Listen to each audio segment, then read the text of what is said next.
पिंपरी चिंचवड के त्रिवेणी नगर इलाके में एक सजावटी सामान के गोदाम में आग लग गई। आग से गोदाम पूरी तरह से जलकर खाक हो गया और गोदाम मालिक को भारी आर्थिक नुकसान हुआ।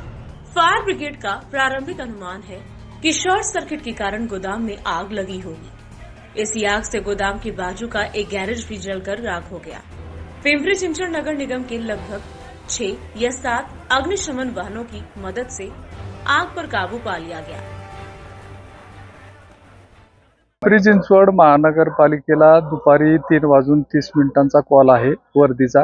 सौदामिनी हॉटेलच्या पाठीमागे त्रिवेणी नगर येथे तर पिंपरी चिंचवड महानगरपालिकेच्या मुख्य अग्निशमन केंद्र येथून 3 गाड्या आणि भोसरी, तळवडे, प्राधिकरण, मोशी आणि चिखली अशा एकूण टोटल 10 गाड्या पाणी मारून आग पूर्णपणे विझवण्यात आलेली आहे। तुळजाई गॅरेज 2 व्हीलरचे गॅरेज होतं, त्याच्या शेजारी दत्त मंडपवाले त्यांचं गोडाऊन होतं आणि शेजारी सुमित इंडस्ट्रीज अगरबत्ती बनवण्याची कंपनी होती। कशामुळे आग लागली हे प्रथम इन्व्हेस्टिगेशन झाल्याशिवाय सांगता येणार नाही आपणास, पण आगीमध्ये सुमित इंडस्ट्रीज यांचा आपल्या अगरबत्तीचं रॉ मटेरियल जळालेलं आहे आणि दत्त मंडपवाले यांचं टोटल पूर्ण मॅटिंग, खालच्या बाजूचा साहित्य आणि मंडपचं पूर्ण साहित्य नाही। ह्याच्यामध्ये कोणी जखमी वगैरे कोणी नाही।